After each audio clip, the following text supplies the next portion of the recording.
Governor Hutchinson's Winter COVID Task Force met for the first time yesterday to discuss multiple topics. Task Force member and St. Bernard CEO Chris Barber explains the group's intentions. Hospitalization and the bed capacity, staffing needs of our region, in addition to PPE, and how can we appropriately transfer patients during this time period, how can we appropriately resource that, make sure we have a coordinated basis. Due to high COVID case numbers, the group met over Zoom. Barber says other talking points include strategies of how to control the spread of the virus and mask wearing. Members will break up into subcommittees to focus on different COVID categories. So far, they haven't received those assigned subcommittees yet. Barber wants to remind people that they also have the power to stop the spread.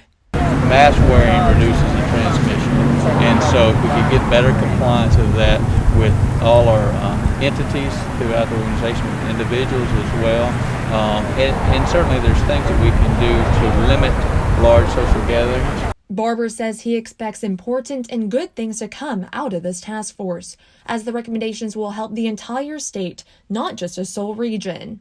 With Thanksgiving approaching, he says we need to be mindful so we don't see another spike in cases.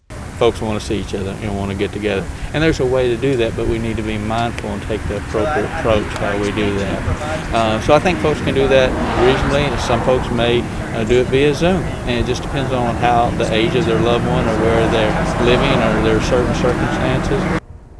Barber says the task force plans to meet again later this week, and he says they plan to meet multiple times each week moving forward.